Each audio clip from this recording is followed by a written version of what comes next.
जिस तरीके से खबरें चली हैं, अवाम में थोड़ा सा पैनिक हुआ है, जिसकी वजह से कुछ ऐसे पॉइंट्स थे जहाँ पे डीजल तो मिल रहा था, पेट्रोल नहीं मिल रहा था, तो वो जेन्युइन इश्यूज थे। हम जैसे फ्लैग में मार्क होते सारे मजिस्ट्रेट विजिलेंट है। अगर किसी बंदे को भी कंप्लेंट है, डिस्ट्रिक्ट लिया का जो कंप्लेंट सेल हमारा बना हुआ है, कंप्लेंट कर सकते हैं। पैनिक करने की कोई जरूरत नहीं है। पेट्रोल डीजल फरावानी में मौजूद है और पीछे से भी स्टॉक आ रहा है रूटीन के मुताबिक। अस्सलाम वालेकुम नाज़रीन, मेरा नाम राना शहरोज साजिद है। आप देख रहे हैं लिया पॉइंट। नाज़रीन, हुकूमत की जानिब से पेट्रोलियम मसनूआत की कीमतों में इजाफा कर दिया गया है, जहाँ पर ज़िला भर में जो है पेट्रोल की दस्तियाबी के हवाले से खबरें आ रही थी कि पेट्रोल दस्तियाब नहीं है और डीज़ल की शार्टेज है।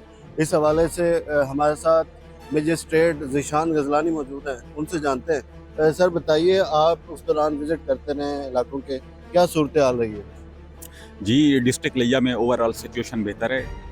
एक आधी कंप्लेंट्स आई थी जिसके ऊपर डिस्ट्रिक्ट एडमिनिस्ट्रेशन उसके ऊपर विजिलेंट हुई है और हमारे जितने भी मजिस्ट्रेट थे पूरे डिस्ट्रिक्ट में मूव कर रहे हैं। एक दो ऐसे पॉइंट्स थे जहाँ पे जेन्युइन इशू था, चूँकि जिस तरीके से खबरें चली हैं, अवाम में थोड़ा सा पैनिक हुआ है, तो वो ज़रूरत से ज़्यादा उन्होंने मतलब उसको स्टोर करना शुरू कर दिया, जिसकी वजह से कुछ ऐसे पॉइंट्स थे जहाँ पे डीजल तो मिल रहा था, पेट्रोल नहीं मिल रहा था, तो वो जेन्युइन इशूज़ थे। बाकी स्टॉक की डिस्ट्रिक्ट लिया में कोई इशू नहीं है, अवाम को पैनिक होने की भी ज़रूरत नहीं है।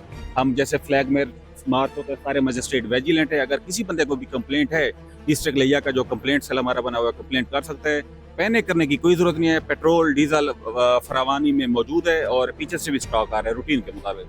सर, अक्सर जगहों पर जो है लोग कह रहे हैं कि डीजल पेट्रोल दस्तयाब नहीं है, उन्होंने खुद बंद किया हुआ है, तो उस हवाले से आप क्या कह रहे हैं? जी, इस तरीके की हमें एक आधी कंप्लेंट मिली थी। जब हम मौके के ऊपर पहुंचे हैं तो वो उनका कुछ थोड़ा बहुत जेन्युइन इश्यूज थे। कुछ उनका ये था कि सप्लाई कंट्रोल सप्लाई दे रहे थे। बाइक वाला है तो उसे 200 का 400 का दे रहे थे, गाड़ी वाला है तो उससे 2000 से ज़्यादा नहीं दे रहे थे, ताकि ओवरऑल स्मूथ रनिंग चलती रहे। लेकिन पीछे से हमने कॉन्टैक्ट किया, उनकी पीछे से भी सप्लाई आ रही है। कुछ रेट्स के भी इशू थे। ओवरऑल सिचुएशन अब बेहतर हो चुकी है। आप किसी पेट्रोल पंप से भी जाके पेट्रोल और डीजल आसानी से डलवा सकते हैं। सर, ओवर चार्जेस भी कहीं पे रिपोर्ट हुआ है? आप क्योंकि खुद ऑब्जर्व करते रहे, लोगों की शिकायत भी होंगी। जी, दूर दराज जहाँ पे छोटी एजेंसीज होती हैं, छोटे चक्स जहाँ पे चक हैं, वहाँ पे तो हल्का फुल्का रिपोर्ट हुआ है। लेकिन ओवरऑल जो पेट्रोल पंप्स है वहाँ पे इस किस्म की कोई सिचुएशन नहीं थी। हाँ, अब ये है कि 12 बजे के बाद रेट्स चेंज हुए हैं तो वो फिर उसके ऊपर रोटेशन होगी। जी बिल्कुल, लिया में सूरत हाल जो है उस हवाले से ज़ीशान गजलानी जो प्राइस कंट्रोल मजिस्ट्रेट हैं, उनसे बात हुई। इसके साथ ही मुझे दीजिए इजाज़त। अल्लाह निगहबान।